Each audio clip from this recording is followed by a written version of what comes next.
Question. How do we call him?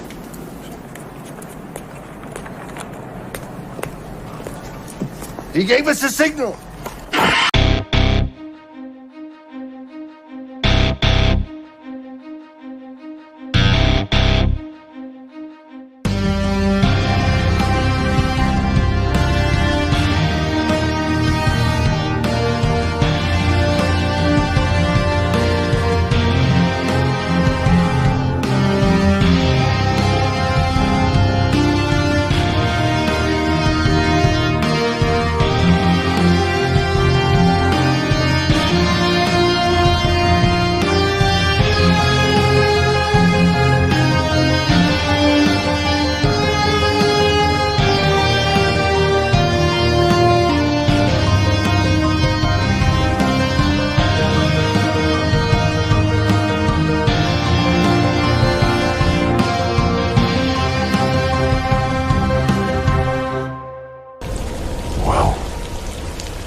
What is up, our fellow battalion members? It is your boy Trey of the Bat Channel, and we are live once again in the Bat Cave, checking out Predator, Killer of Killers, the new Dan Trachtenberg film, animated on Hulu that came out this last Friday. Oh my God, if you weren't there for our watch party, that was sick. That was insane. But oh my God, does it change a lot about what we know of the Yautja and the Predator franchise. And it means so much. Like literally the future is insane when you think about what this movie single-handedly did for the Predator franchise. And we don't talk about it. We don't break it down, each story, the ending, that crazy ending. If you haven't seen Predator of Killers, guys, one, you need to. I don't know what you're doing with your life. Go watch it and then join us back. But there are going to be some spoilers. This is a spoiler review, so if you haven't watched it, go get out quick, leave. But without further ado, let's go over some of the pleasantries real quick of the show, guys. As always, you can follow us on one of our social media pages like TikTok, Instagram, Twitter, X, whatever you want to call it, at _Bat Channel. Instagram, we're posting a whole bunch of entertainment, gaming news, so definitely follow us over there. Have some really cool content for you guys. And of course, if you're on Facebook, at Holy Bat Channel, because some jerk took our name already, punks. And of course, it helps us out so much, guys, when you smash that like, you share this video, subscribe if you haven't already, and hit that notification bell so you never miss an episode, because we are trying to get to 10,000 subscribers. Why 10,000 subscribers? Well, my host and I, we love to do charity streams where we would use your guys' super chats, which I already see a few in there. We would use your guys' super chats to help raise money for things like American Foundation for Suicide Prevention, Feeding America, the American Red Cross Disaster Relief Fund that they did for Twisters when that movie came out. We love doing those charity streams. We really do. But it was really tough because YouTube would take 30% of your guys' super chat and, for their own profits. So Corey and I, because we thought that was messed up, we would cover the 30% on our end. To avoid that completely, because we love doing charity streams, we have to hit 10,000 subscribers. So that's why our goal is 10,000 subs by the end of the year. I know that's crazy. You're like, Trey, you're at 3,000. We can't do it without you.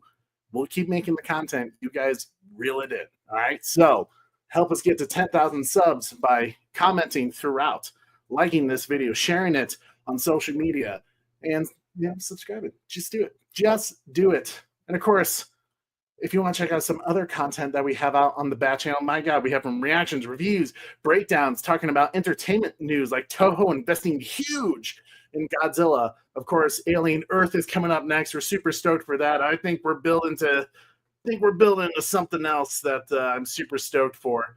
And of course, some video games, you all already know, maybe some movies you've never even heard of. So without further ado, let me go ahead and bring in the best co-hosts I can ever ask for, Super Bro Corey and Kojay. How's it going, guys? What's Hey, up? what's up? How we doing? Hey, guys. Doing- So, Corey, you weren't with us for Predator, Killer of Killers. Give us your initial impression without going too deep into it. Yeah. And I see I'm kind of lagging a little bit right now, so hopefully it's looks somewhat decent on your guys' side, and I'm not breaking up and everything like that. But It's catching up. I would say that it was good. There was a lot of things that I really enjoyed about Predator, Killer of Killers. I was part of the rewatch crew, so I was watching the live stream and watching Hulu at the same time on the rewatch party. So make sure if you guys are doing that, you can watch those rewatch parties with us. So make sure you guys are taking advantage of that. But things went well, and I thought it was good, and I definitely can't wait to talk to you guys about it tonight. Ooh. I'm super stoked for us to really break it down. Kind of how we've decided how we're going to do it tonight is each of us was tasked with being in charge of a story. So for tonight, I'm going to be in charge of the Viking tale, the shield. Kojay's going to be in charge of the Japanese story, the sword. And Corey, Mr. Top Gun, is going to be in charge of the bullet story. And then we're going to come back together for that crazy ending that changes absolutely everything about the Predator franchise. So, I say, first, let's address the super chat. Oracle, from last live stream with the watch party, I did not forget you. I just want to make you something really special for your super chat because I know it did a double super chat on you. I guess it may be a glitch or something, but I'm making you something special. I haven't had time because of work, but bear with me. I'm going to make you something special. But Corey, King Player Boy, Red Hood Outlaw that says, I'm going to have me some fun tonight. Light the signal. Boom. Yeah, let's... Thank you so much, Red Hood Outlaw, for your $5 super chat. I'm going to have me some fun. I'm going to have me some fun.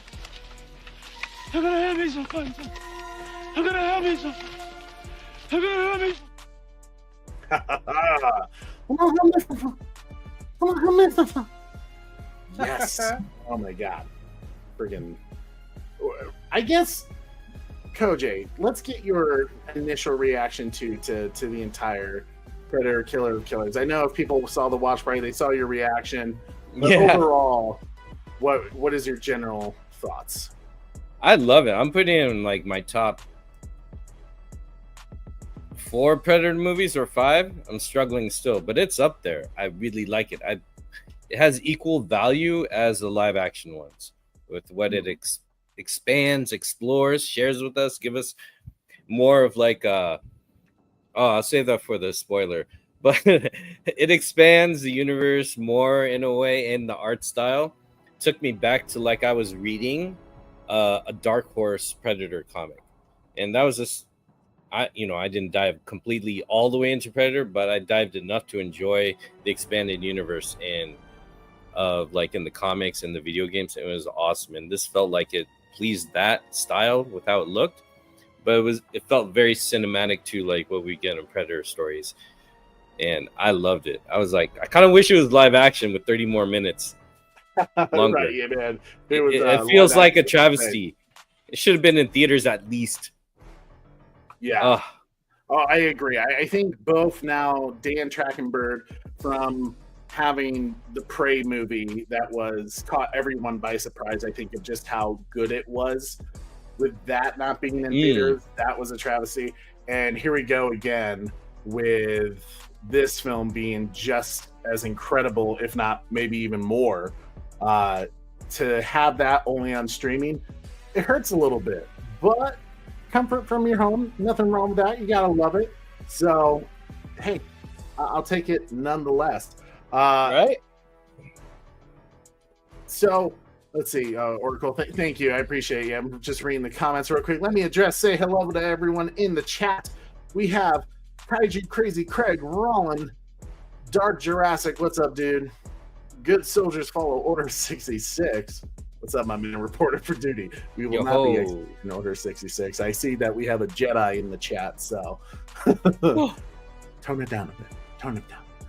It's not Cobra as Girl- if we could be all right. Yeah, that'll be fine. Hi, Pete's Darth Star Killer saying, "Avenge me." I like it. The Batman Who Laughs says, "What's good, Predator Killer Killers, my man." Hello there. Hello there. Joker's Wild, Carrie Kelly, Yo. Trevor H saying, "Hey, hey." Sub Trevor Mathematic- H. Arigato? Wait, no, Hey. Konnichiwa. I forgot to Google Translate that one. Right, thank you. I was like, I don't always see the chat. Give me Sorry, a until break, you bring it TTI. up. I'm like so behind. I'm bad. It's like my own channel. I'm late. Red Robin says, "Howdy, Dean Classified. Howdy. Evening. Restore the side of the sky. How's it going? It's going well." And Pred Alien, yeah, I bet you're stoked, man. Saying so ready for tonight's show. Yes, I get it. I get it. What's that? And then Trevor H, and of course we have the super chat. Carrie Kelly, all you guys, it's so good to see you. I see Dadpool. What's up, Dadpool? Jabu, what's up? Hey. Sergeant Giratina. Evening, man. What's up, Hope man? you're doing well. Let's see. I think yep, there he is. Salute, Skywalker. What's up, guys? What's up, dude?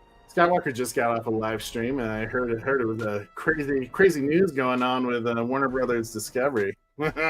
Oh, do you see that little freaking ad? That little Yeah, right. I was checking out Vegas early too. Yeah, Superman. Who knows what's going to happen? Let's talk about something that's Yeah. kick-ass. Let's talk about Predator something killers. positive. Something that's great. Something that everyone's Brings raving hope. about. Whether you're on social media or Twitter or video, YouTube, everyone's talking about Predator Killers because Dan Trachtenberg hit another home run.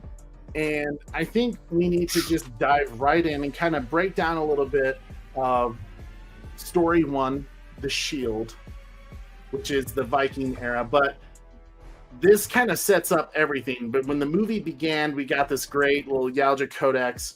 Says, "Go forth among the stars and seek only the strongest prey. They shall be your trophy. Become the killer of killers."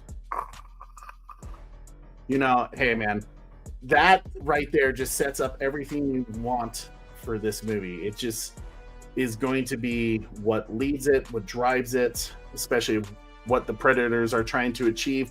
But in a way, the reflections of some of these characters, which is wonderful. And I really dug having 3 different stories in different time periods that seemingly don't connect in any way until the end. But you get this wonderful story, The Shield, which takes place in the year 841.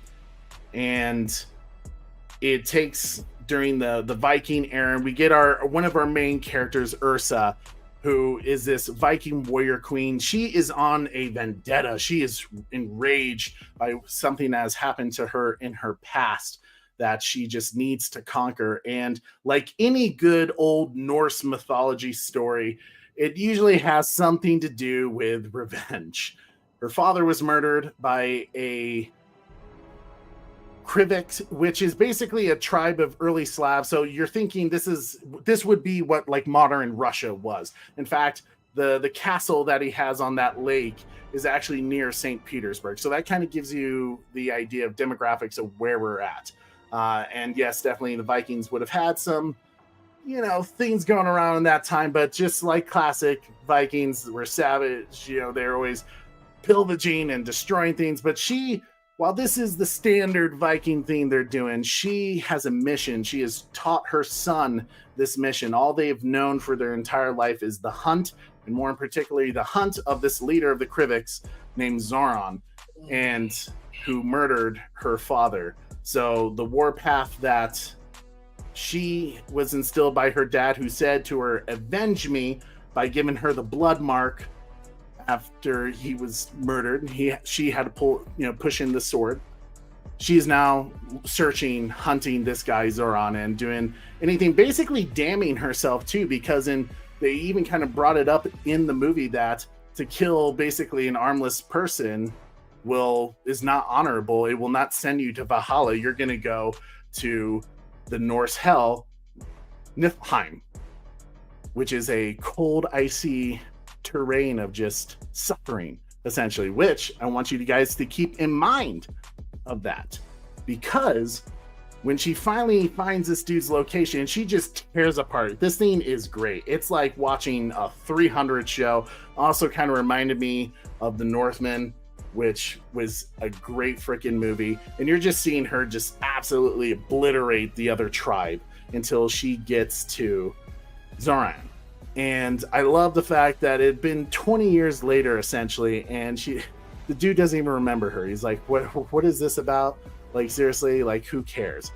And the predator lurking about is just observing. I love that the predators, they always do this, right? They're always paying attention, trying to find out who's the biggest and baddest of that species. Who's the prey and who's the predator? Because I'm going to go after the predator. And when she just annihilates through the clue, it's pretty clear to the predator of who he's going to be going after in this one. And after she satisfies her blade, or I should say her son does, action begins with the predator. The predator starts making his move. He's attacking, just wiping out the Vikings like they're nothing. After we just saw this Viking tribe completely obliterate this other tribe, the predators, he's doing some work, and it is cool. I love that he's like an amputee and he has the hammer lock arm that does a sound blast. That's just, it's freaking awesome. It's a cool way to look at, especially with this predator being less technologically advanced as others, or maybe suited up for the mission at hand, right?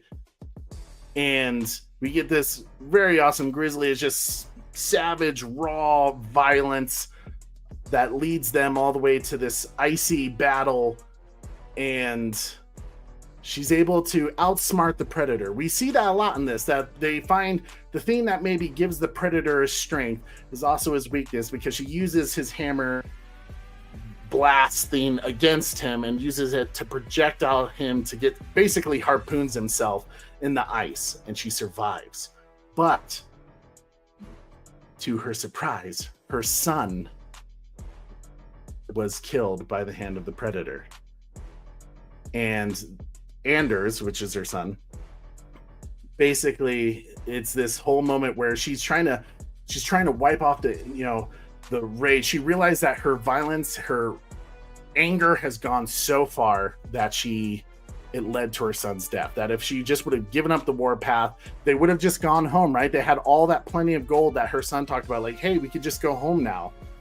Her son would still be alive, but it was her vendetta that led her to this mission that brought the predator upon them and kind of punishes her for it. So she's basically alone until the predators capture her and cryo freeze her, so she's basically frozen in that frozen hell, like Norse mythology, which is kind of dope. I love that she calls the predator Grendel, which is from the Beowulf storyline, where Grendel is the monster that keeps basically attacking the village. It's kind of cool that they kind of maybe allude to the lore of different predators and things like that.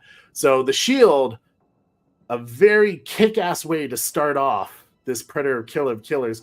Kojay and Super Bro, what was your thoughts about the shield? You want to go first, bro? You first, buddy. All right.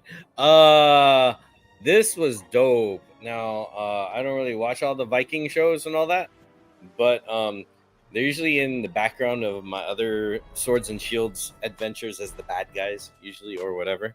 Last thing I think I saw that I liked a lot was Pathfinder, and from what I remember of like Viking lore and how they are and how to train your dragon, these guys are hunters. That's something that they have in common with the predator. As all these stories, you see the humans have something in common with the killer, hence killer of killers. So these hunters, their story is all in this hunt, and as you said, this whole revenge tale.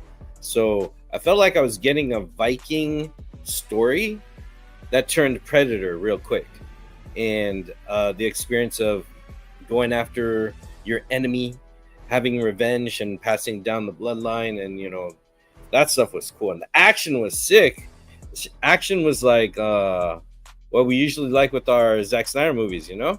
It's only give me 300 vibe without slow motion, and just enough of that quick style of slashing first, parrying or dodging quick, just get to your enemy, because you gotta maintain your stamina to slay other enemies before you. You can't waste time. Kind of like how in Lord of the Rings did, you know, if you watch Aragorn, how he fought, he was very direct, and he killed quickly. So again, like the Predators. So seeing all that and taking the time to see all that, and the creative, like gory Jackie Chan Hong Kong style of like action storytelling, it was just epic. Like that battle she did, where we followed her in one shot all the way up to the enemy and the head slid off the shield. It was just crazy, like fatality gore stuff left and right. It was like that set the tone for whoever's going forward. That was my highlight of this episode. That was exciting, and you see why it is literally killer of killers. Like these predators are definitely targeting people who are worthy of fighting and killing, just like they would. Yeah, Batman Labs. I caught the chat now. It was like watching Mortal Kombat, so that's cool. And essentially, that's how Predator's always been. Back with the Arnold movie, like, you know, it's 80s, so action had a bit of a more dramatic, theatrical, slower pace, not as quick pace as we're used to now. But it's still there. So they set the tone for gore and violence that Predator is part of it, because it's about killing, you know, really. So that's like a horrible thing. So they used it early on with a Viking story that it was great. And I'm just still excited that this is all stuff in the past. That's so cool, because it's my favorite part about Prey. So and then the rest of the story with like her redemption kind of, but also her curse and losing her son. That like took another turn that I don't know if we saw coming. Maybe someone who's good at predicting stuff would see that coming, but how it was handled felt really gut-wrenching and very tragic, of this like cold hard kill, because it's like, you know, a life for a life kind of thing, right? She's on revenge and it costed her son. So it's like, it's pretty wild. I liked it. What about you, Super Bro Kojay? Yeah. There we go. This is I think I'm better now. Yay. Okay, cool. Yeah, I was trying to do some things in the background as I was trying to get speed up and running again. So it looks like I'm better now. Man, maybe. We'll see. We'll go as long as we possibly can. But I have to say, I loved this portion of the movie.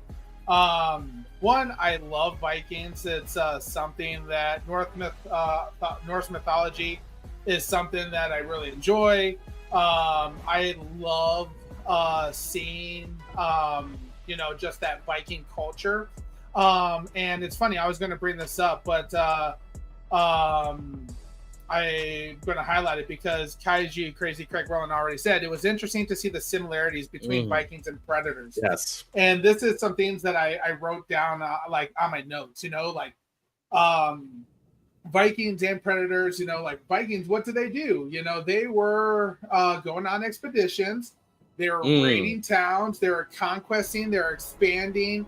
You know, they were, you know, settling over all these different places. But it was cool to see, you know, like Vikings, they have these rituals and they like berserker rites, for example, you know, weapon sacrifices, how they did funerals and such like that. And the warriors, specifically the young ones, had to prove themselves in raids and such like that. So I think this was a perfect, you know, initial start to this Predator Killer story. We got to see some of that. We got to see, you know, some of the rituals that they had, as well as the hierarchy, the honor and the codes that they have as well. You know, how they appreciate specifically the warrior and the warriors themselves. And just like Predators as well, they also collect their trophies. They take weapons. They would take treasures from their enemies. And Predators and Vikings, they have a lot of myth and lore to them, which is really cool as well. So ultimately, I thought it was a really good way to show, like, hey, Vikings were kind of the predators of that time period. And they had these really, cool, just vibes and everything like that to it. They both, ultimately, both Predator and Vikings, they want to die in battle. If that's the case as well, because Vikings, victory or Valhalla is what we would say when I went to high school, as I was once our mascot was once a Viking. So victory or Valhalla, and basically that means we're either going to fight to the death and I win and I'm victorious, or I'm fighting to the death and I die and I'm going to Valhalla because Odin's going to reward me in that. So it's definitely something that I really appreciated for sure, and just loved seeing the similarities between the two for sure. I'm gonna take my camera off for a little bit. Just I'm sure it's it's weird seeing like you talk and then it like jump forward a bunch. It's all good. No, and you brought up a good point that I definitely noticed as well, is that there are those similarities between the Predator. That moment when the guy is telling her that I don't have a weapon. If you kill me, then you're not going to honor your way into Valhalla. This is not an honorable death. Or an honorable kill, even. And she kind of says, screw it. And which I think is kind of like to play around with the tradition, is why she kind of is cursed from that moment. Her revenge story does lead her down the path of losing or sacrificing her son in a way to achieve it. And that's why she got cursed. Yeah. Because they're both fearsome, honor-driven, and trophy-taking warriors, so that they it's no surprise that they went this route, and why we immediately love this first section of the Predator Killer of Killers. Absolutely. Now, we'll save kind of the rest of her arc towards the end, obviously, because Kojay and I kind of talked about this during the watch party, where I think one of the stories was like definitely as an individual story was incredible, and then the others were just amazing. But we felt like the overall character arc of Ursa had the most like dynamics to it. That was like a really beautiful, fleshed out story. But before we get to that, my man Kojay, can he take us to chapter 2, the sword? Before we get there, real quick, sorry. Trevor H says the Grendel King is one of the coolest predators of all time. Oh yeah. The I loved how she calls him the Grendel King, which a lot of people have started to speculate that maybe that is kind of our first time seeing, at least through a movie or TV series of any type of action, the Predator King or the Yaoshi King, which I have some thoughts about that. We're definitely going to talk about him, because I think when he shows up, he is a very intimidating predator that he will be immortalized from his little time that he had on screen. He was epic as hell. I don't think that's the last time we're seeing him. No, I agree. I think he will. I think we're going to get a sequel to this easily. It's doing very well on Hulu as we speak. But Super Bro, can you play a little something to say thank you to our boy Trevor H for that $5 super chat? Absolutely. This stuff will make you a goddamn sexual tyrannosaurus, just like me. That's what the Grendel King was. A sexual tyrannosaurus. Yeah, you can't go wrong there. All right, my man Kojay, take it away, brother. All right, how do we do this? So we start. All right. This was cool because right when we got into here, we did not know how it would segue into it.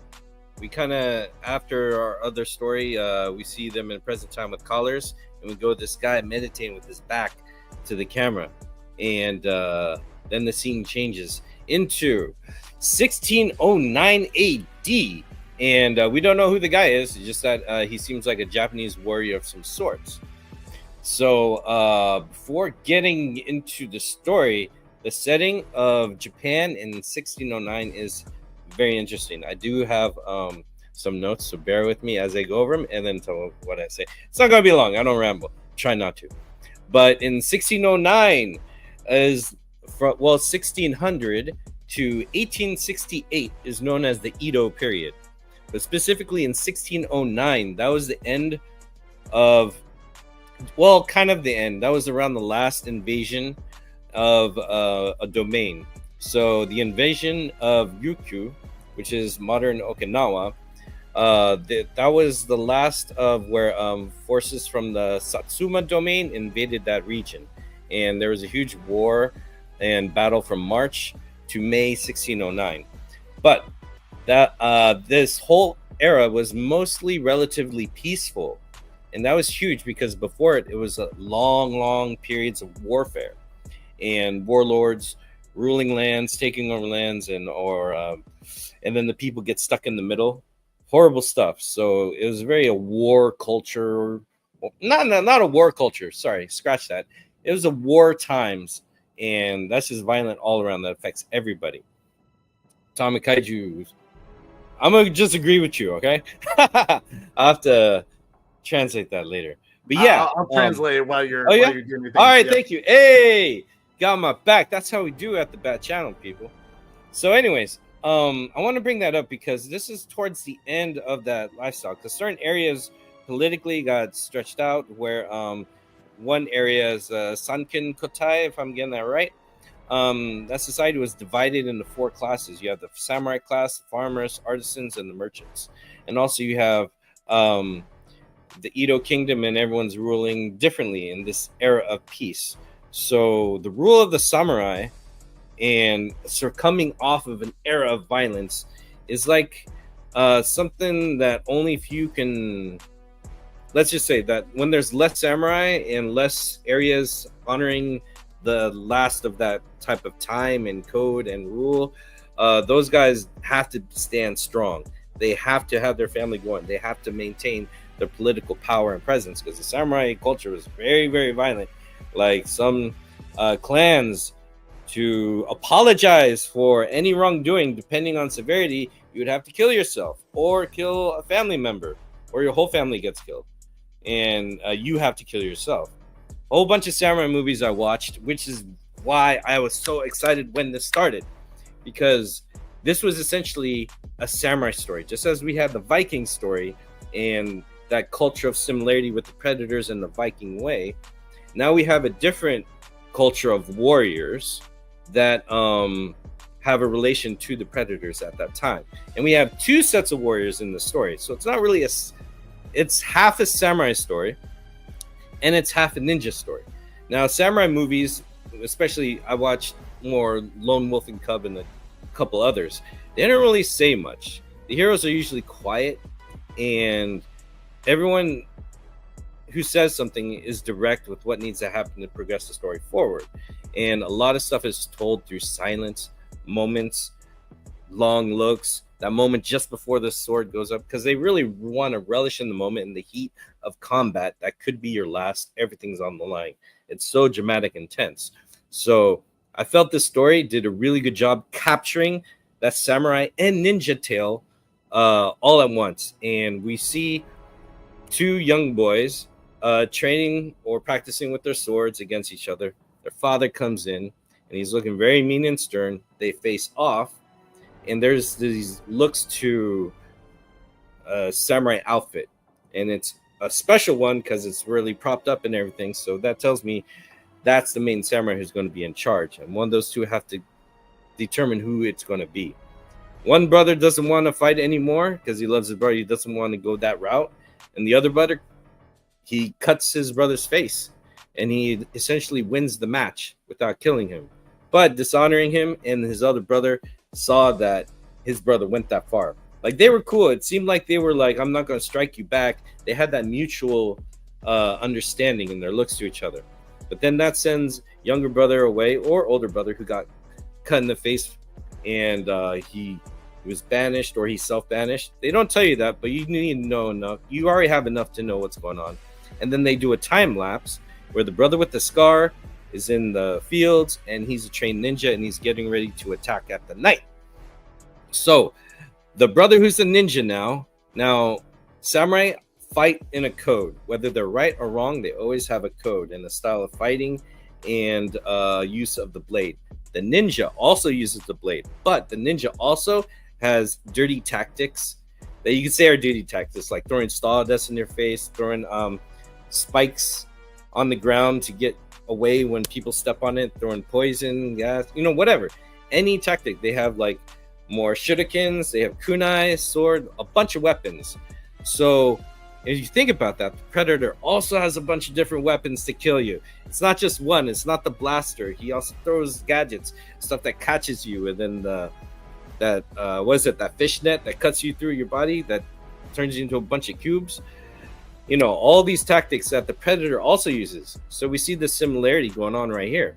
So, but it's titled the sword, and that's key because the sword it's not a phallic symbol. That's more I think that's more Western, So in the East, it's more your honor. And so this being called the sword, it's not just the weapon. The weapons also represent their honor. One brother has the ninja sword, so he fights without honor, essentially style-wise, and he embraces it.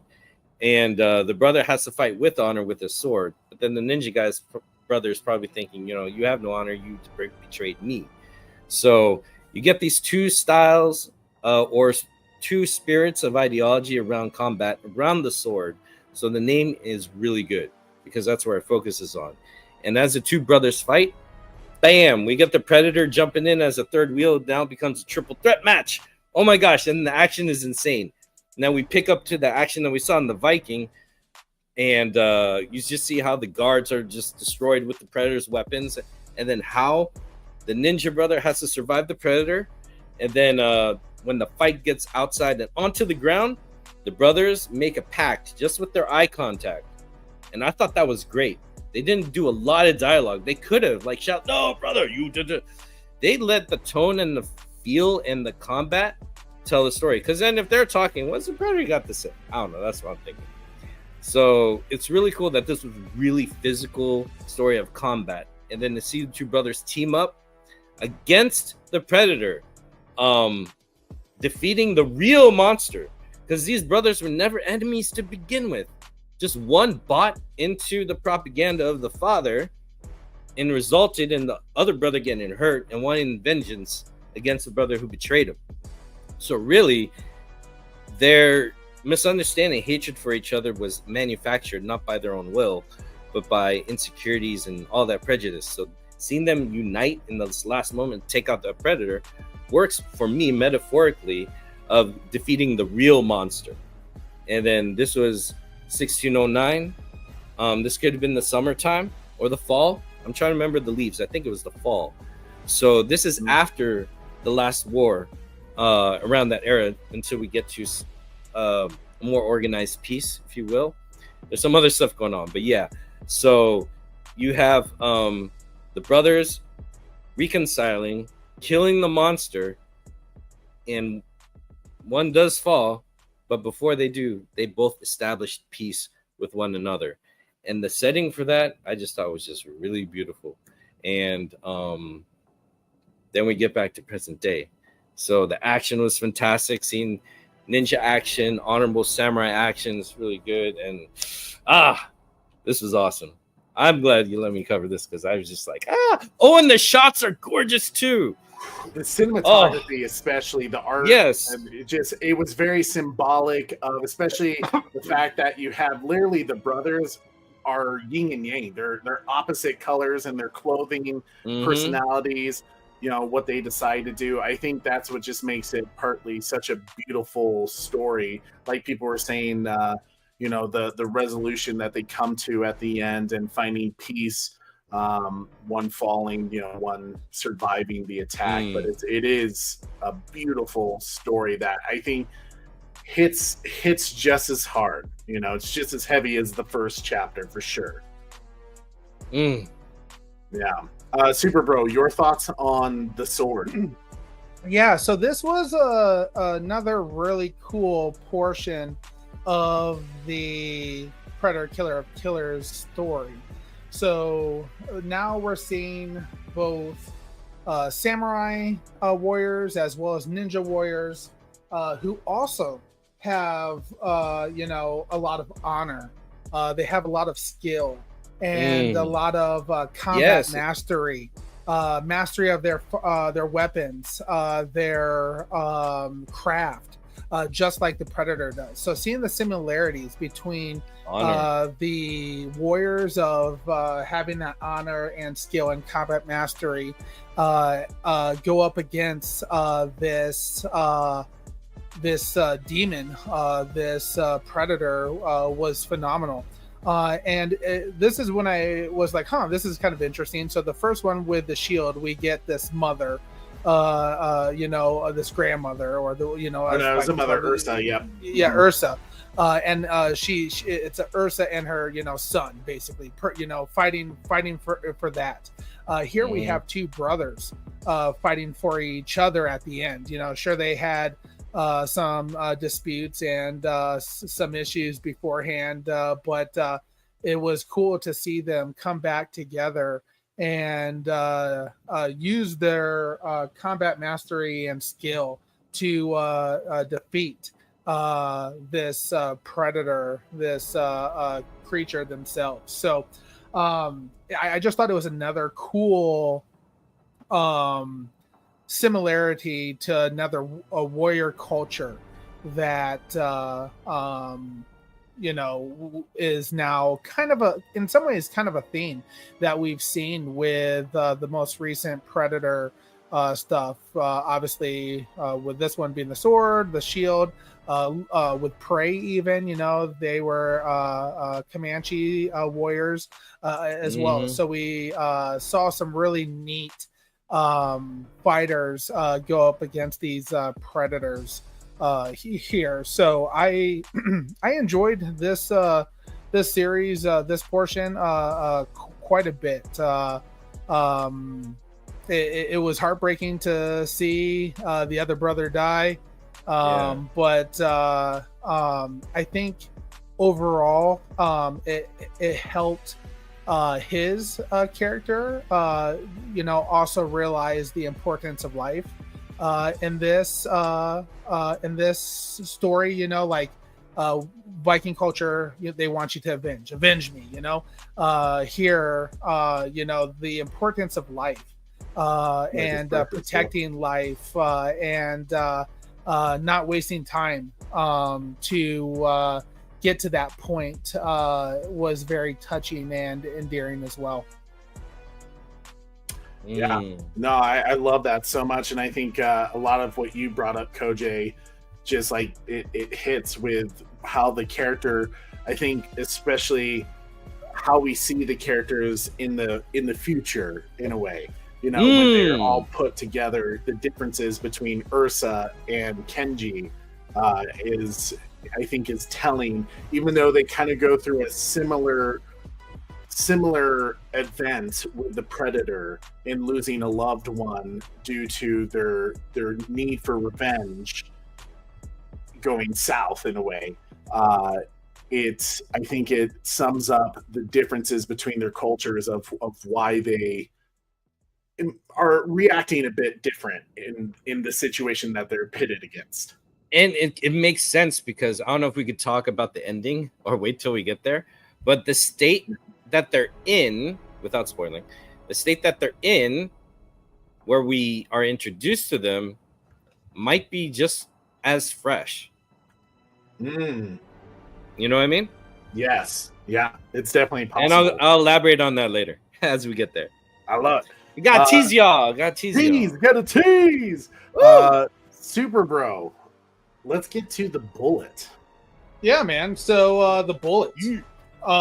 This was a phenomenal portion of Predator Killer of Killers. So we started off, as you see here, you'll have to bail yourself out for now on. I loved this line here, and the date was specifically 1942. But the bullet we open up this story arc. I'm gonna actually come back a little bit. We open up this story arc in Florida in 1941, where we see a young Torres driving a really fast car and listening to some great music, and ends up flooding his engine and breaking down on the side of the road. And his dad comes to bail him out. And as he's trying to fix his car and everything like that, he tries to help his son, show him, that, you're going to have to start doing these things on your own. You're getting to the point where, you're older, potentially 1941, depending on when exactly it was, was America entering into World War II, had already started over in Europe at that point.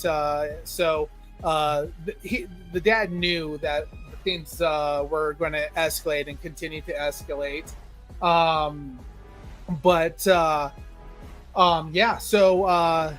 love the line here that his dad says to Torres, which is, you'll have to bail yourself out from now on, as he hands Torres, his son, his draft letter, letting him know that he will be entering into World War II.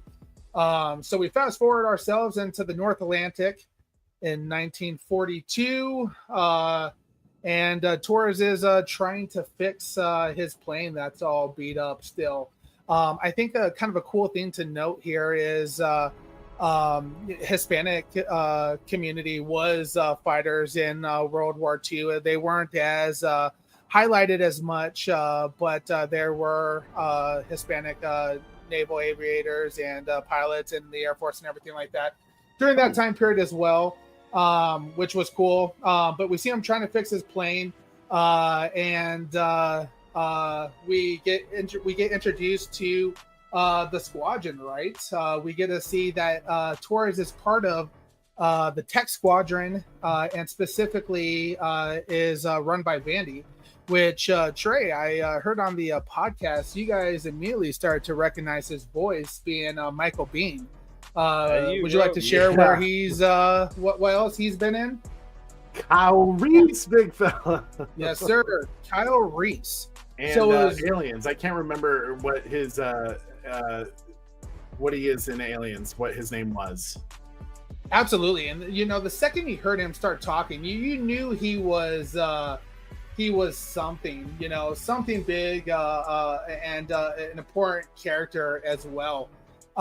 So he tries to fire up the airplane, and sure enough, it doesn't go off, and they end up having to leave him on the deck, you could say, as all of a sudden sirens go off, and it's time for the Tex squadron to take off and combat this mysterious enemy, which we see one of the pilots start talking about some of the technology and how it shot right through the airplane and everything like that. So immediately Torres knows something is weary, something's wrong as his buddies take off. We later see that he realized that this is something more than just the enemy technology. This is not anything that he's seen that the Germans or the Japanese or any of the Axis enemies have used. So he knows immediately something's up, and immediately runs up to and tries to make contact with the Vandy and the Tex squadron. Unfortunately, radios, I as a ham radio operator, I feel like we probably could have pushed out far enough away to get a hold of that squadron, but to make the story look good, they weren't able to, and he had to somebody had to fly there and let them know personally. So what does he do? He gets the old flight going again and everything like that. So he launches off the side of the aircraft carrier, flies out, and finds his squadrons, and starts to tell him, "Hey guys, this is something's not right here." And sure enough, it wasn't. As we see the Predator ship engage the rest of the squadron. Which, man, I have to say that was super awesome. Just seeing that ship appear, and when I realized, like, oh crap, this is going to be like a Top Gun scenario, I was definitely freaking out a little bit as well. I'm going to make this full screen while I talk for it. That ship was just so awesome looking, the Predator ship and everything there. But sure enough, Torres's squadron is getting taken out left and right. The ships are just being absolutely destroyed, even though the entire tech squadron is fighting tooth and nail to defeat this thing. There's no coming close to it. Let's see here. I think the one of the themes that I thought was a little silly. Yes, I should have mentioned that. It was the Grumman F4F Wildcat fighter as well. So, and this is one of the parts where I thought was a little silly in my opinion, because they had to find out that Torres had to find out that he was only picking up on heat signatures. So what do? They have a fire start on his wing, and he has to exit the aircraft in order to fix it. Which those airplanes are flying top speed over 340 miles per hour. Which I was like, but it was fun to It was watch. the one part where it kind of took you out of Yes. reality a little bit. I mean, yes, it's a Yes. sci-fi film, but it was the moment where I was kind of like, that seems nutty. Everything was so realistic beforehand. I was like, oh, well, why are we doing that? But it's kind of a silly fix to have the plane scene and going outside of the cockpit. But when he learns that he sees that it's only seeking the heat only, he's able to start to coordinate the attack. Well, he sees Torres and Tex as and Vandy as the last one. As all the other aircraft and fighters have been shot down. So he starts to push himself up into the air, and the only way he knows to cool himself down is to flood his engine and cool off that engine, which eventually is going to make it stall. But as we're getting close to that portion, Vandy realizes that he's not gonna make it if one of them doesn't self-sacrifice themselves. So Vandy pulls off and takes one for the team and goes down sadly. But that self-sacrifice, as Torres turns off the engine, Torres was able to manipulate the airplane behind the enemy Predator spaceship and shoot at the engines, which was awesome. When he finally got some shots off at the engine, and just seeing the Predator, like, what the heck, get disgruntled by that maneuver and kind of freak out. But I have to say, Trey, I loved what the Predator does. He hits the brakes and lets Torres fly right on by him. That was such a cool Top Gun move. I was like, yes. He hits the brakes, the plane goes behind him and re-engages him, which was exciting to see. So Torres then has to kind of make a break for it, and flies down low and through the French area, city, kind of that low flying cannon scene that we've seen in Top Gun and everything like that, and as well as other great cannon or trench runs and everything like that. You have to have some low flying scenes as well too. And then eventually he comes across the German battleships and flies right into the flak and bails out just in time for the Predator ship to get shot down. And I love when he said, looked at his picture and he said, "Pa, we did it." That was a pretty intense moment there, and I love that portion. But Predator ship, or excuse me, no, Predator ship reappears. He floods his engine at this point. He remembers if he floods his engine to slow down, or no, he floods his engine at this point to slow down and pulls the chute as the Predator ship was about to shoot at him, and really uses the Predator's ship and weapons against him as that like arrow, scorpion style chain and whip pulls the ship into him as he bails out of the ship into the water as the plane wraps around with the chain and destroys the ship one last time. So it was definitely cool to see that.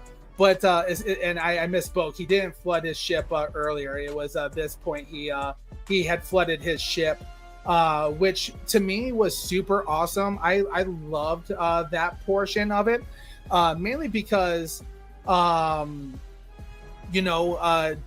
throughout this battle and this fight, he was trying to prove himself. He was trying to make a way for himself. He was flying in the old F4F,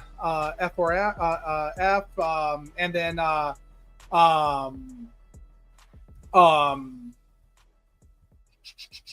where's my note that I wanted to? Yeah. So I think the biggest portion that I took away from here, and I definitely want to hear your guys' thought, is this was a little it was a little different than what we saw in the other storylines. This is a kid who always wanted to be a pilot, but he's not necessarily a warrior, and he's not necessarily somebody who is a master of his craft yet.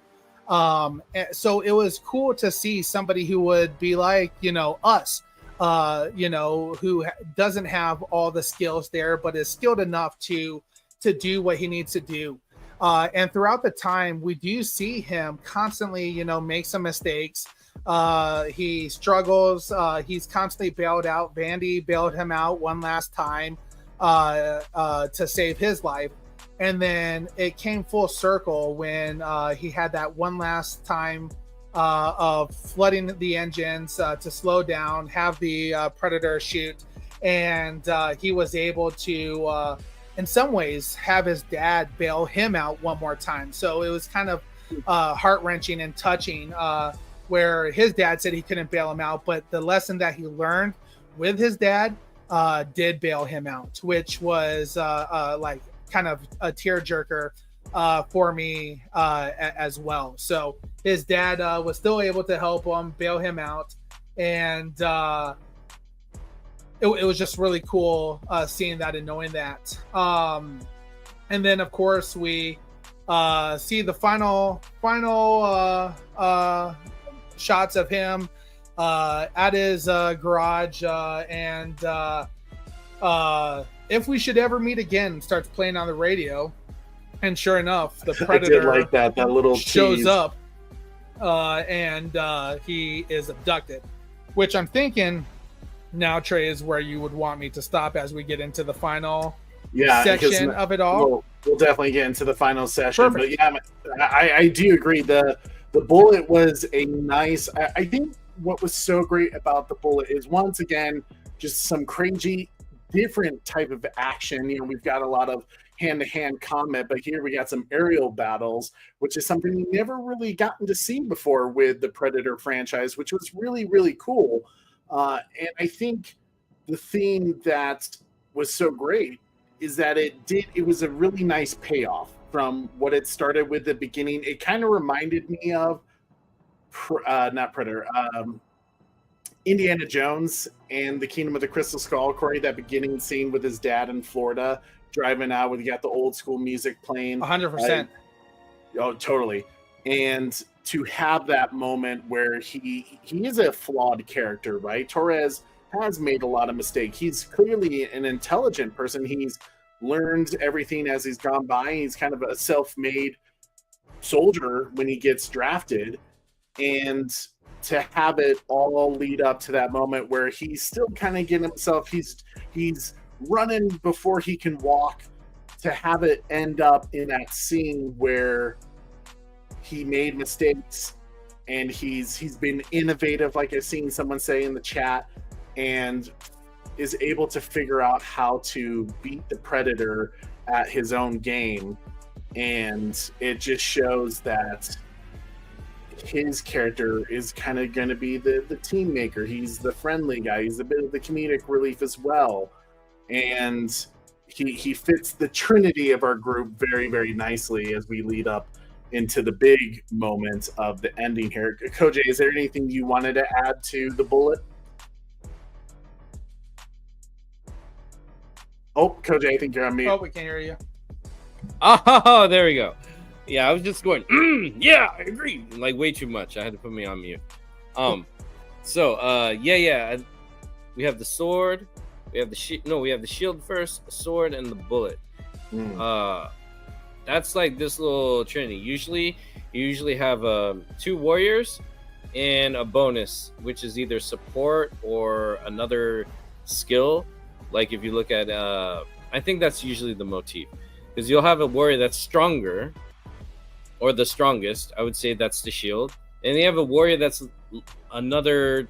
I guess that would be your tank, and your DPS would be the other warrior who is a little bit more quicker, agile, or has some range, or some a little bit lighter but still a warrior like the first one. And that's definitely the sword. Then the bullet, I think, is that bonus one where instead of a healer or mage, you have a pilot, and that's apparently the 3 main ones these predators go after for killers. Because if you look at it, a warship is a huge gun that moves, be it by boat, be it by tank, be it by like air, helicopter or jet or plane. And that's another element of warfare that we get to see Predator jump into. And that's because predators are still very tribal, but their technology is as vast as us. So why wouldn't they use their ships as warfare as well, or as a mode of combat when they see other species using it as a weapon too? Because we got hand-to-hand combat with predators, we got firearms with predators, we got traps with predators, and then we got warships with predators. But still one-on-one combat, Yeah. It's not like armies. So it's still honoring that. So if it's like you're a warrior or a killer of some sorts, Predator wants to go at you and top you off. So I was actually that's his little trinity.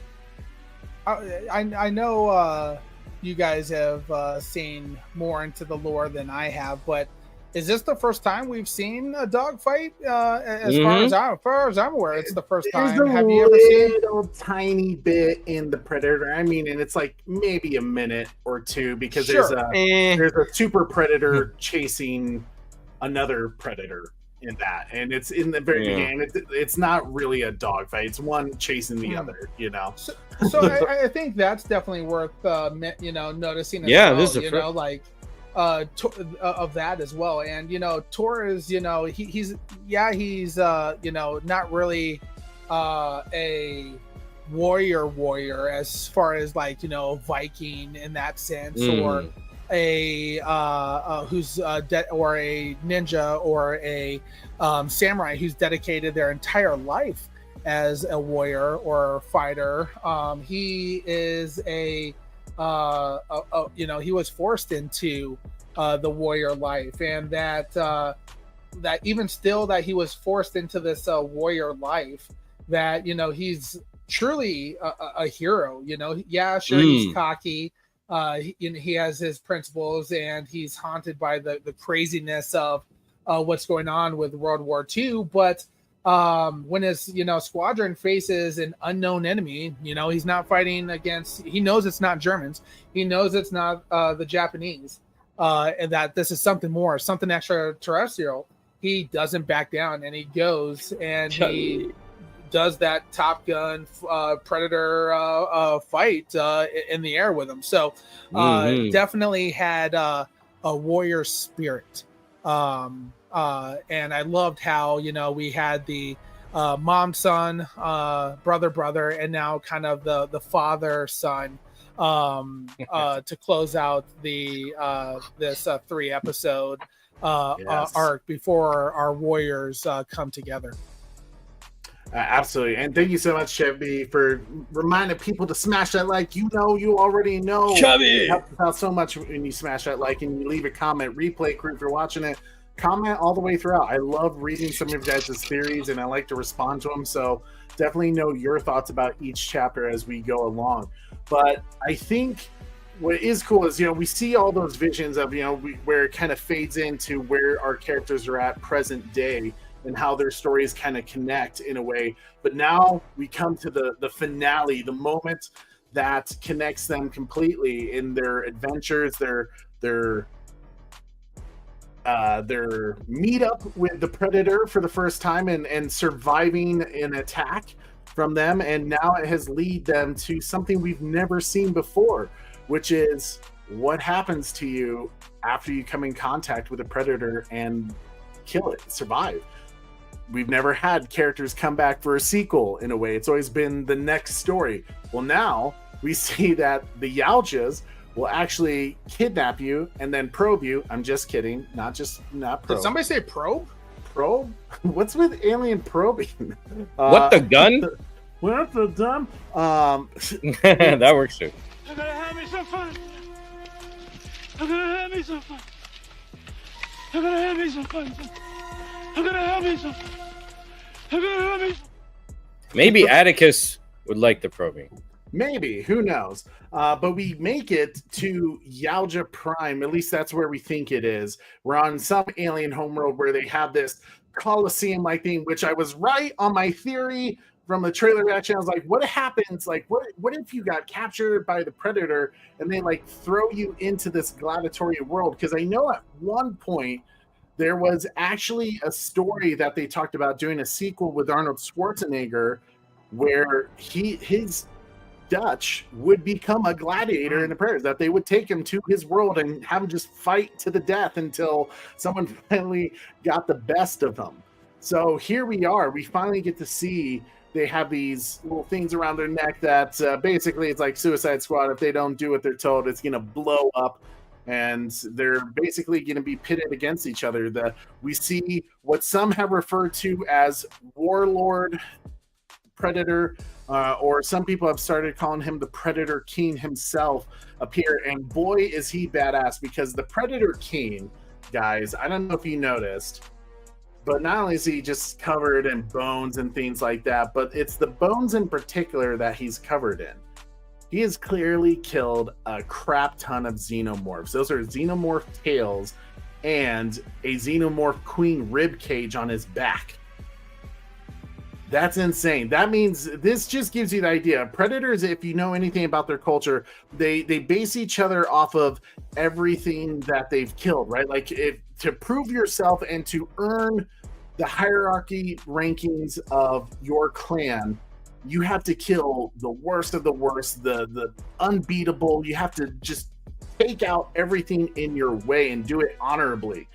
And this guy, he's clearly one of the best at it.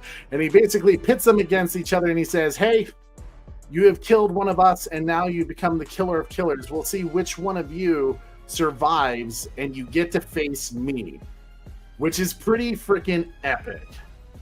I love that this guy, this Predator King, is all about basically still showing that he's the top dog. He's like, I've beaten everything that's come my way. Now I want to find the ones that have killed us, and let me show you why I'm king of this entire freaking planet. And we do get this kind of Attack of the Clones like thing where obviously a little bit of a language barrier between because we know that it's not time travel. It's just that they've been cryogenically frozen until they were ready to use them for this battle, this entertainment, you could say. And it's just or contest, yes. And it's just a wonderful scene of seeing how the different characters interact, from Ursa and Kenji, who are very much battle worn. They're aggressive to attack to each other, just ready to get into the action. And you got Torres, who's kind of thinking it through, like, we're the humans here. Like, why are we fighting each other? It should be us against them. And one of the cool parts is when they give them each their weapon of their tribe. The one they kind of got wrong was Torres. They gave him a weapon like 300 years before. But for us, maybe they ran out. Maybe they ran out. Who knows? But it was recognizable because it is the iconic Corey flintlock pistol, right? Did I get that right? Flintlock? Yes, sir. Boom. I still got it, guys. The flintlock pistol that we saw first in Predator 2, where Grayback gives Danny Glover's character the pistol as a way to say, hey, you've beaten us, here's your reward, congrats. You know, we saw with Prey that our main character there, Naru, got it from one of the French fur hunters and used it against the feral predator. And now here it is here. So when is this? We don't know when this is taking place. Is it before Naru? Is it after? Is it before Danny Glover? Has to be before Predator 2? Maybe it before has to Predator be at least 1. before Predator 2, right? But after Prey, at least, because we know we saw that little Definitely end after scene Prey. from Prey that the Yaojas did come to her tribe, but we didn't know what happened after. Hold on to it. But we get this epic moment where he's trying to figure it out, right? He's got to load the pistol. He's kind of like, this is BS, while they're just fighting with their sword and shield. And, you know, for the Yaoja King, he's getting irritated. He's just like, you know what? You guys aren't fighting the way I want you to. Let's add some action. Let's add some entertainment to this. He sends in a big tank of a monster that swallows Torres whole. And but luckily Torres is able to swim in through the guts there and find himself. And it's glowing because we It's know glow. there are gut stuff glowing in Predator people. And it must be slow metabolism and a lot of gassy because he was able to breathe. Yeah. It's kind of like that scene from Men in Black. Yeah, Carrie Kelly even knew Men in Black where There you go. Will Smith, Agent K's character goes into the cockroach and he blows him way up. But it allows Torres, he's kind of thinking on his feet. They think he's off the board and it's just a battle between Kenji and Ursa. And we see that Ursa, she sees this as a moment to let me rejoin my son, send me to Valhalla, let me die an honorable death. Even though he's kind of done with that life. He's seen what his revenge path has taken him, and he's kind of putting his hands up saying like, no, let's not do this. We need to work together here. And when finally they stop the fight, the Yaoja King, the Predator King, he's ready. He's like, you know what? This is getting boring. I'm just going to blow your guys' heads up. And Torres is able to come and save the day by deactivating the neck braces that are explosives. And he's so intelligent. And we have seen humans in other Predator movies use Yaoja tech to their advantage, like the Predator movie, even though I know how some people feel about the Predator movie. But he's able to take it and get his team at least in a position to maybe steal the Warlord Predator King's ship. And one of the themes I really just loved about the Predator King is he's kind of easygoing. Like, you realize he probably could just wipe the floor with him. Like, he could just end them. But he's enjoying it too much. It's like he's never seen someone kind of fight back like this in a way, or like people work together. He's probably seen maybe it's like, where's this going? This could turn into something bigger. Because if he has like his pets attacking them first, he's definitely an observer, taking notes, or he's into something, or all the above, you know? So this probably fits his fancy, like you said. Oh, absolutely. And I think that's what just made him so great, because it truly just shows he was it just was sport to him, you know, and in a way, how honorable it is to know that you're fighting something that you know you could easily kill. But I think it was just a testament, like you said earlier, seeing people, survivors that had killed his kind, for it to be like, see, like not a big deal to me. And I think in a way you could say this is how he maintains his status, his legendary, glorified and really just obedient Yaojas, because we never seen kind of the culture between other predators. Yes, we've seen them hunt together, but we've never really seen the hierarchy. Or different species hunt each other, like in Predators. Yeah, we did get that, but we didn't really see the hierarchy in terms of ranking between them. Yeah. And to get the Predator King, where, like, yes, you get it a tiny bit in Predator 2, where you have the Greyback, who was clearly the leader of that tribe. But now you get to this new level of they're obedient to him. They will do what he says. They will kill their own. They will take out the weak. He will make examples of them. And it's because he's the top dog. He's the king of all predators. He's the one that has killed everything that has come his way. Doesn't matter the species. Doesn't matter if it's his own. I'm sure he's been tested by his own to prove his worthiness of that role as king. And I think that's just what's great, is that he is enjoying this ride. He is enjoying the entertainment of, like, hey, this is probably one of the first times that people just think go at it and kill each other, that they're actually trying to fight back and get out of here and escape. So he kind of, in a way, I do feel like if he wanted to, he could have stopped them from escaping, but yeah, and he makes it difficult. He doesn't, or maybe he leaves that work to everyone else who needs to prove that they could stop it. True, because as soon as, Ursa gets this moment, and I love this. This is where we were talking about with Ursa, right? With her character, throughout this entire thing, she's been on this warpath. She wants to die. She wants to go back to her son in Valhalla, but she needs an honorable death to do that. But she does the thing that kind of not so much redeems, but brings her character to serenity, to peace. And it's the simple fact that she turns back to Kenji and Torres and says, don't avenge me. Everything that a typical, as we've seen in many different Norse Viking lore, that is the common theme. If someone takes one of your own, you avenge them. It's been in the Northmen, and it's been in the Viking show. Pretty much just about every Viking content there's that moral code that if someone takes your own, you avenge them. It's just the constant warpath that the Viking savagery goes through and the brutality of their nature. Keeps it going. Yeah. And she says, don't avenge me, and goes to save them by taking out the harpoon that has them locked in. And she's able to do that, but now she is captured. And the Predator, he probably finds her the most interesting. She's like, wow, yeah, she did the honorable thing. Let's keep her for round 2.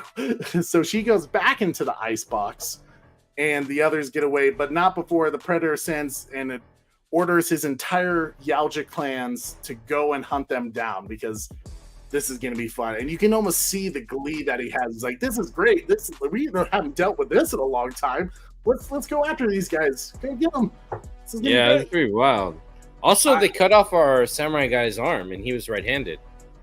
Yeah, so that makes it going to be an interesting, especially if we get a sequel, which I think we will. It's going to be an interesting thing to see and I think I know where they're going. Do you guys want to add anything about that particular arena fight scene before we get to the crazy ending? Yeah, just where it'll go. You tackled everything that was great about that sequence. Just like with her not being killed and putting back in the cryo state, with our homie getting his arm cut off, with them getting away. Yeah. This is screaming that this is very Zack Snyder, like, there's more to the story, More to the story. There's more to the story. So we've already established so much in this going forward, and the fact that this picks up where other Predator movie picks up from other Predator movies, and we kind of have a timeline now where it exists, because the dude has the gun that the Predators take. So we know that they don't get that far, or they take the gun back in some way. And in the beginning of this, we saw a Predator with a missing arm that was turned into his blaster or weapon. So they have that technology. You were talking about how, humans have used Predator technology against themselves, against the Predators, I mean. And what's to say that our samurai guy doesn't get some kind of cybernetic arm, that's a weapon that's enhanced or something. So there's a lot you can go through with this because they established that technology is there. Humans have access to it if they're clever enough, like our homie. So this could be a lot of stuff that I would not mind seeing live action in Prey 2. Like we could pick up Prey 2 with our homegirl, where we find out where she is. That's what I'm saying. Prey 2 can be the sequel to Prey and this. Mm-hmm. Super Bro, do you have any thoughts before we get to the surprise ending? Yeah, man. I just loved how, again, we see their experiences fighting the Predator or the Predator that they fought in the first one, and how they interacted with each other as well. Obviously, the Norse Viking warrior, she's going to be a little bit berserker style, uncontrolled, ready to just fight to get to Valhalla. And she had to be fierce and ferocious to protect her own. And then we see our ninja warrior and our friend who saw how important it was to fight as a team and to really utilize each other to defeat this thing, and the importance of letting down your differences and those internal fights that you have, because he was trying to kill his brother beforehand when he came in. So he really helped, stop the fighting between the three. And then our buddy Torres, just being a go-getter and kind of he was that outside the box thinker, because he doesn't have that warrior training and everything like that. He had to do everything outside the box and find a different way, and really figure out things outside the box to survive the scenario. It was more tactics and chess moves in some ways with him as well, especially as fighter pilots. They're trained to think steps ahead, to avoid being put in a position. He Iceman in a way. He's going to wear you down until you mess up, right? So it's cool seeing, and he was also the comic, relief a little bit, he was the us in the that was thrown into this show of like, oh god, just kind of scrambling around to get it. And it's funny that his nickname, his call sign is the Bullet and everything like that, and here he gets some old flintlock pistol as his portion of it all. Because when you first think about the story, if I told you, said, hey guys, so we're gonna have a Predator story, and we're going to have Predator warriors, and each warrior is going to have their own section.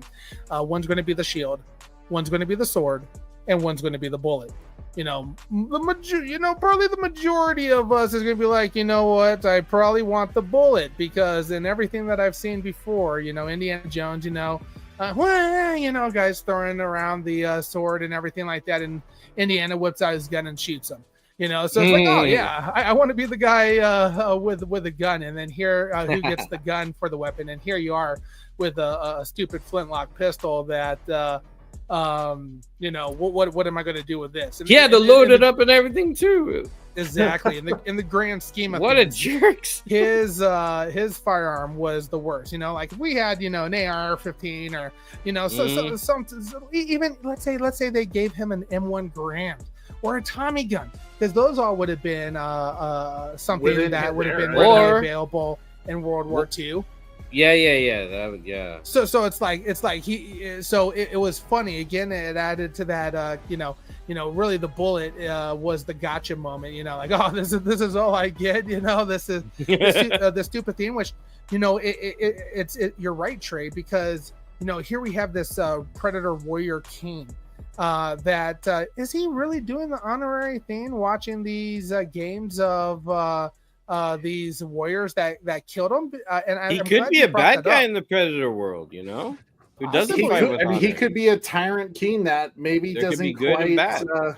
Possibly. I mean, you do get the sense that he does take a lot of pleasure in what he does. He's the best at it, but Sure. you also get the sense that he has not been challenged in a very long time, which I think is why he kind of lets things slide a little bit. He's a little Sure. bit, he's so egotistical in the way he fights that it's almost sloppy a little bit, because it's just like, you're like, all right, I got caught a little bit, you know? Which kind of caught me off guard a little bit, because clearly these predators had a lot of respect for these warriors, because as you see them open up the prison chambers and they let these three warriors out of the cage, basically, you see these predators kneel before them as they walk to the arena.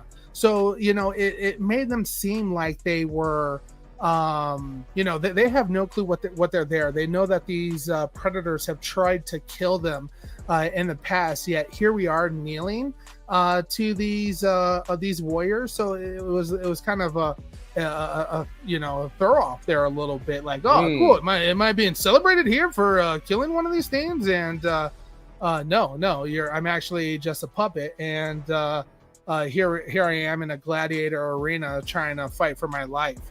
Definitely Star Wars vibes, and you know, clone of the Attack the Clones there in the arena, and Men in Black vibes as well when he got swallowed.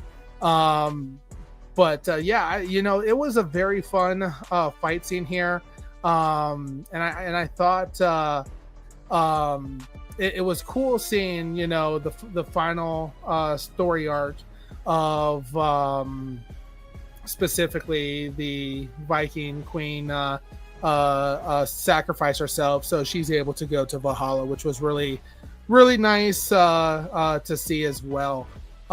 Ultimately, I really hope that we see something next, because and I would prefer a live action as well. I think it would do really well, but I don't care who Torres is and how smart of a guy. He knows he's on a different planet. How is he going to get home? You know, and all those predators coming after him. You know, it is my assumption is we probably won't see Torres or the ninja anymore. They're goners, you know.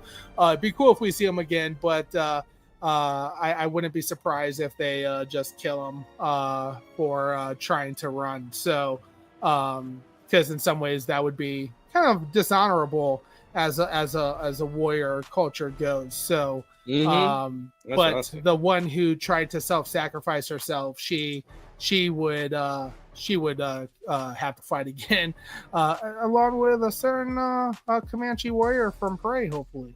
Maybe. I do love what Fred Alien said here. He said he's no Ahab, which I see a lot of people asking, who is Ahab? So in the comics, that were directly connected with like Prometheus, which Prometheus was the film that Ridley Scott did, that was a prequel to Alien, that showcased maybe who created the xenomorphs and mankind, which was the engineers, the gods.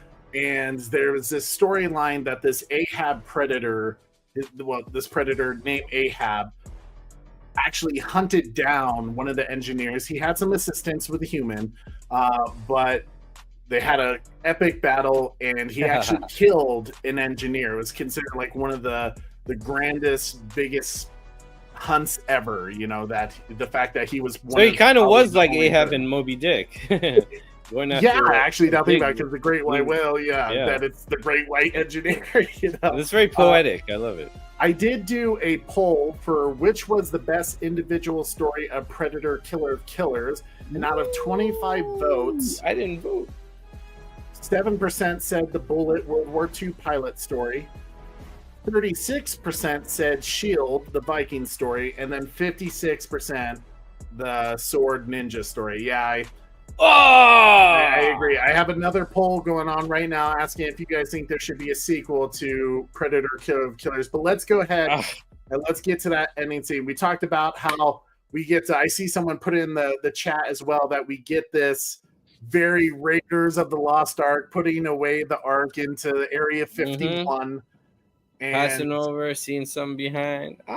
one of the people in the cryogenic freezing things is Naru, the Comanche warrior from Prey. We now know what happened to her after that movie, when we saw in the end credits on the cave drawings that the Yautja returned after she killed the feral predator, and we now know they took her as well. So why does this change everything?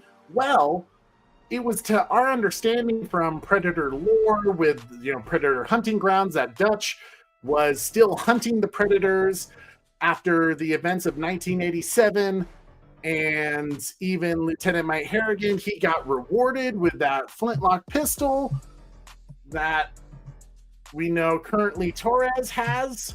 So it was like, if you killed a predator, they kind of said, okay, we respect you. Like, you're not to be messed with. Congratulations, good job. Here's a gift from us to remember your grand fights. You have earned our respect. Now it's possible that Naru might not be the only one there, being frozen, waiting for her next fight. There could be Dutch, Arnold Schwarzenegger's character from 1987. There could be Lieutenant Mike Harrigan, Danny Glover from 1990. There could be Royce and Isabel, played by Adrian Brody and Alice Bragg, who are in the Predator film. There could be Quinn McKenna, played by Boyd Holbrook from The Predator. Yeah, did I say that? I would go with our Predator, girl in Predators. AVP instead of him. It possibly, yeah. Technically, I have a don't theory know. already. She didn't kill a predator, but she did help him take down a xenomorph queen, so she could be there. But what this changes is the fact that we now know that the predators, like, after you killed it, you didn't get to go home. They capture, or maybe they didn't. Maybe there's some. We do know that different clans did things differently, right? They had different traditions. That's what I'm getting to. My theory is, like, this guy is probably the villain or a villain tribe on Predator Homeworld Prime place. That's a lot of P's. So Planet Triple P. I'm thinking they have different clans, and different clans fight differently when they come to different planets to hunt and kill other killers. What if what we're dealing with is a different group that plays by different rules of honor, and they want to abduct? And these are the ones that they were dealing with. And then the ones that left are guys and girls with honor are a different clan that have a different set of rules. Because in Predators, we established that there are different clans that hunt each other and kill each other. Because they did find a different predator that was enemies with that other predator that they had captured. So it might not change things at all. But it could still honor your theory, because if they're going after other predators, they may have run into a different clan that does abduct you. Because this could be the cave drawings we saw in the end of Prey, when they showed in animation, the ships flying or going to the tribes. And if we ever wonder what happened, maybe they attacked everybody and took her. So the sequel, this will be the sequel of Prey, and then you have 4 actors for sure. One to play our ninja homie, the pilot, the Viking, and the Comanche warrior. And then you have your team of 4 there. Yeah, and then they find the other people. You could do so much with this now, And what if they fight the predators who are fighting another tribe of predators? Are like, hey, you guys have been going too far. You're fighting dishonorably. We're going to fight you for that. They're not even fighting for kingdoms or whatever. They're fighting over, like, different honors. Which and then we have, like, so many. There was that whole storyline in Predator Concrete Jungles, the video game, where Scarface, he was dishonored. He was considered bad blood predator because of an event that happened before. He lost his right to be amongst them, and is kind of what a lot of people have maybe inferred that happens to Dex in Predator Badlands. So we don't know quite yet what's going on there. So I don't know. What it does suggest is every character that came before in the previous Predator movies, depending on when this happened, because we don't know if how they got the flintlock pistol is after Naru or after Danny Glover's character in 1990. We don't know. I think I'm guessing after Naru, before Danny Glover. I think this happens during World War II. It'll be interesting to see, because what it could suggest, like you were saying, is that maybe this Predator King meets his end, and that whoever's the new leadership, or maybe there is no leader, because it is very rare. It's kind of like the Pirate Kings, right? In Pirates of the Caribbean, where it's very rare to get a Predator King. There's mostly different factions and different tribes, because it's hard to become the best of the best killers of killers. Like, we see how many xenomorphs that dude has killed. He has a whole cape of it and a queen to his name. So to have the possibility that maybe any of these characters in the past could show up is quite intriguing. And Chevy Teddy says here, man, if they figure out a way to Robert Rodriguez's original ending to his Predator sequel, I will scream like Yoko Ono in one of her art exhibits on your stream, Trey. You know what? I have not heard about his original sequel. I need to look into that, because I've read the comic that they did, just the little short story that they did of what happens afterwards with them, and it made me, I want more of Predators. I do want to know what happens to that group, because there is that story too, where maybe they're not even there yet. Like, maybe that becomes their new thing, rather than capturing them and putting them in a cryogenic freezing tube to fight in a gladiator battle. They take them to a hunting planet, but then again, they didn't kill a predator beforehand. You know, they were just taken because they were considered the best of the best. It'll be curious to see where Dan Trachtenberg wants to take this, but I have a feeling that Predator Badlands might be more connected to this story than we originally thought. We were thinking. I think it has to be, because this is connected to Prey already. Yeah. I don't know. I don't know. We gonna find out, though. We're gonna find out. We're gonna find out soon, and thank God we're at least gonna find out together in theaters. Now, one thing I will say, I did see an interview with Dan Trachtenberg where he said he wanted to be conscious of the idea that you didn't have to see Predator Killer of Killers to enjoy Predator Badlands. That it was very much a separate movie. That, yes, there are themes in there that maybe tip the hat, but he wanted to make sure that there wasn't it wasn't going to be homework to do. Well, I think you could dive into any Predator movie. Like, I think you could see this and without having seen Prey and still enjoy it. You know, you just be like, oh, they have other warriors. Who's this girl? And then whenever you get around to it, they're like, oh, that's who. Because I grew up watching Star Wars out of order. good stories can hold on their own, and I think the fact that there is homework you can dive into if you jump into any IP, that's fun to do. I jump into Super Sentai out of order. I got into Star Wars out. Star Wars was told out of order too. So, you know, there's some fun in diving into anything. I think some stories though are really, really, you have to see the next one. Like, I saw the Dumbledore movies out of order and I was confused. I didn't know which way was up and where I was going. Made no sense. But I think such action movies like this, you could dive in. And it seems like you don't have to do homework. You can have fun diving in any Predator movie, except the one we don't like. And then there you go. Yeah, exactly. So that's where this changes everything, right? That we're talking about with Predator Killer of Killers. It's the ending. It's the fact of what these Yautja, or this particular kingdom, or maybe just faction, does with the people that had killed their kind afterwards. Maybe these aren't the Yautja. Well, they're definitely Yautja, but not but maybe just a different. Yeah, it could be just a different. Right. We have seen different species. You know, there's the Super Yautja. There's the beefed up one from the Predator movie, but who knows if that one's considered canon? I don't know. But Robert Rodriguez was going to have his Predator sequel be like Die Hard in space. Dutch shows up with a crew of his Predator team that hunts down predators that don't play by. Why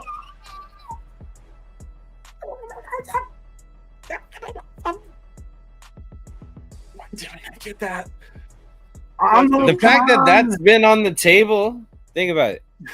Doesn't mean it's ever gonna be off the table forever, or it can True. come Well, back just on the like table. this movie, how like there was the idea of doing like a gladiator world of predators, and they did it. And even Dan Trachtenberg said that he had multiple ideas of where he wanted to go with the Predator franchise, like a samurai ninja story, like a Viking. It's like in the story. comics too, I think. Yeah, so he saw this as an opportunity to do basically a compilation of all those things, and we got this incredible animated movie that just kicks so much ass and gives us the possibility of an even more epic team up in the sequel that brings back everyone that you've ever loved in the franchise. They really could do whatever they want, and that's what makes it so exciting. And the fact that once again we had the Predator King with xenomorph tails on them, and Predator Badlands showcases Wayland Yutani tech all over the place,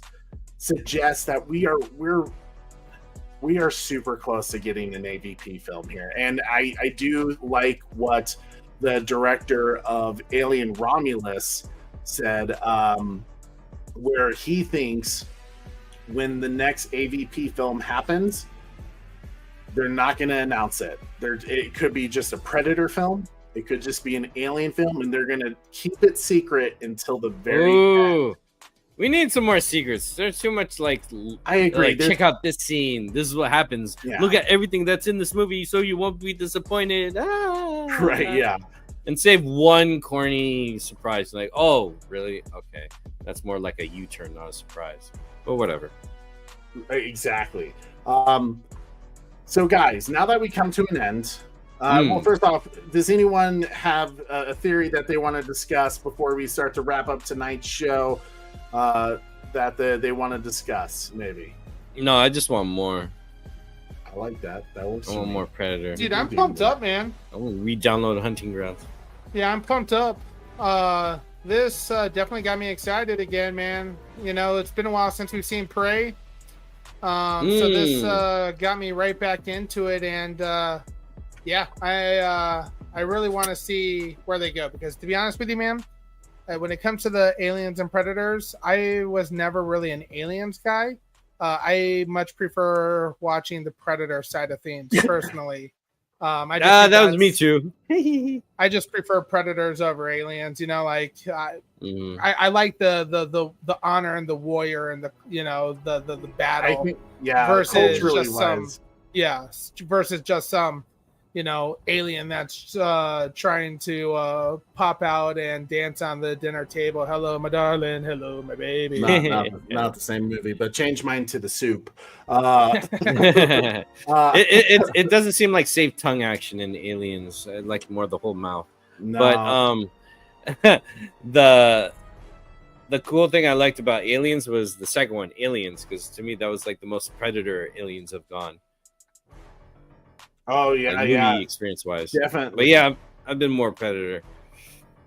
Man, this stream really got me AV muscle pumped. Let's go! I know when I did my trailer reaction to Alien Earth, a few people were like, "Dude, you got to get off the AVP train." And I'm like, I can't. I'm so excited because I'll stomach through those movies. I like some. I mean, I'm the weirdo that still likes AVP Requiem because Wolf is still the greatest Yaoja we've ever got. No, seriously, I watched that movie just for the Predator.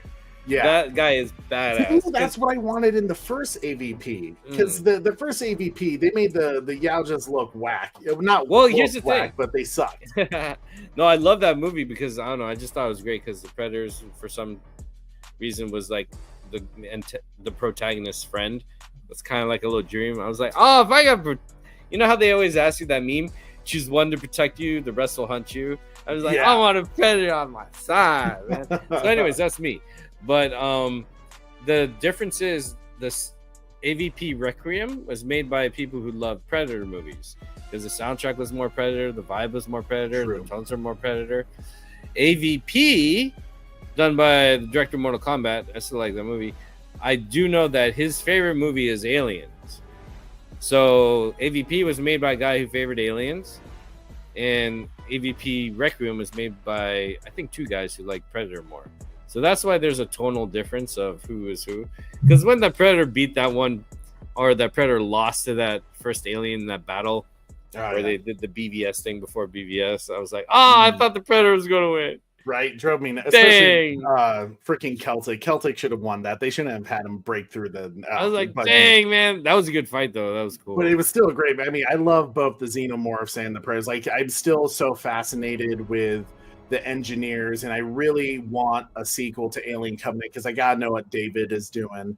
And I hope maybe Alien Earth hints at some of that. But I also heard the director of that show say that it's going to be completely separate, like it's not going to tie into anything, which kind of breaks my heart. I was kind of hoping for some little hints that David's bro, out they're there all somewhere. Lying to us. Who knows? Maybe, I don't know.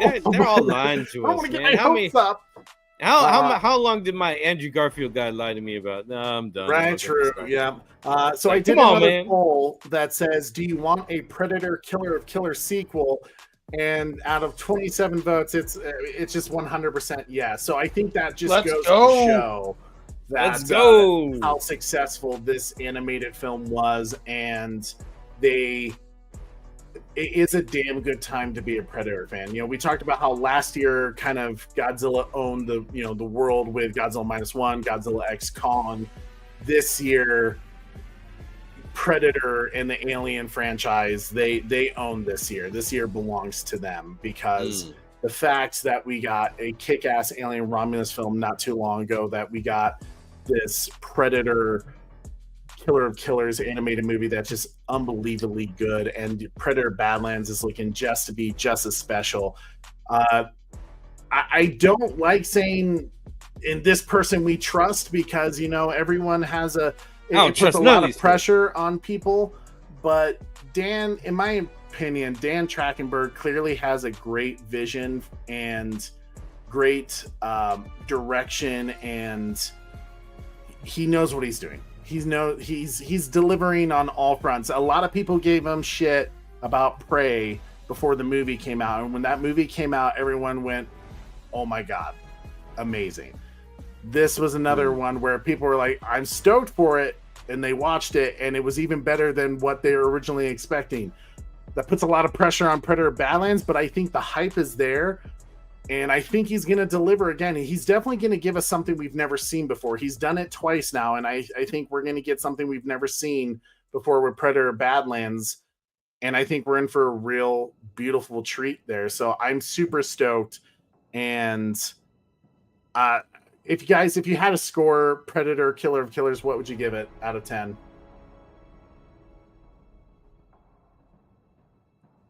Ooh. 8.9. No, 9.1. 9.1. There we go. I give it 9.1. Okay. Super bro. Dan, man. I had to give it negative points because I wanted it in theaters after seeing it, and before seeing it, I wanted live action. After seeing it, I wanted even more live action. Otherwise, it would have been a 10. Okay. That's why. I try to think about where were the misses in this, it's hard, right? In this show, and literally the only area that I can think of the misses is when they were silly, and they I loved the Torres storyline, but when he got outside of the airplane, that's when it made me realize I was watching a cartoon.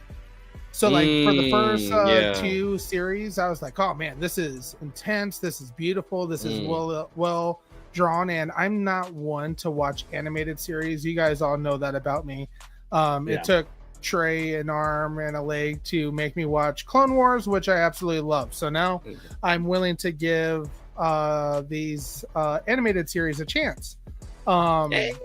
So like first one, second one was beautiful. It seemed real to me. The Torres was amazing action, but again, the only thing I think that bothered me is when that's when I got taken out of it. That's when I was like, oh, wait a second, like there's no way he's able to get out of the plane and do this. So I think that portion went a little too overboard for you. Okay. Yes, it was a little too sloppy at that point. But I loved how they finished it off, how they ended it as well. So I'm going to give it. Oh gosh, you said 9-1, Kojay? Yeah, I was between 8.9 and 9.1. Yeah, that's kind of where I am as well. But I'm going to give it a 9-1. We'll stay in the 9s because this was a good storytelling overall. Sure, there was some portions that extended the truth of reality and just physics in itself, but it was still a very fun storyline. I really hope that they make a 2 or that they move it forward. So I want to give them props where props are due. So let's give them 9-1. Okay.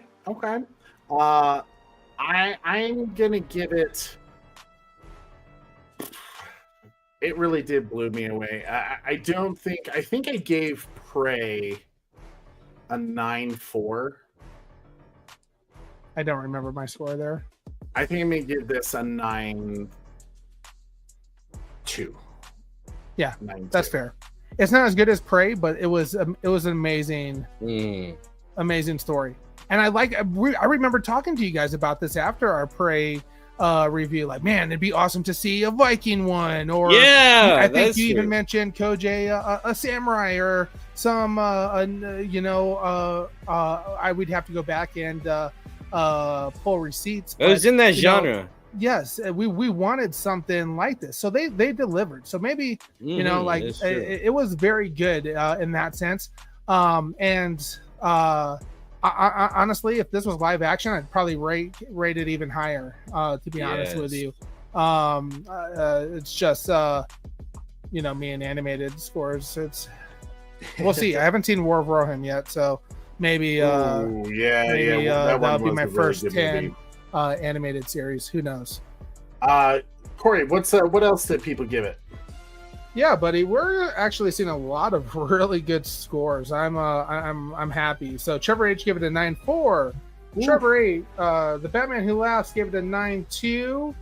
9.5 from Chubby Teddy Monster Productions. 9 Lives in Hell here gave it a 9.3. Joker's Wild gave it a 9.1. Carrie Kelly with a 9.4. The Butler with a 9.2. Red Hooded Outlaw with a 9.4. Beyond the Night with a 9.5. Oracle's Clock Tower with a 9.3. Dark Star Killer Unleashed with a 9.4. Clever Girl 86 with a 8.9. King Donkey Kong with a 9.45.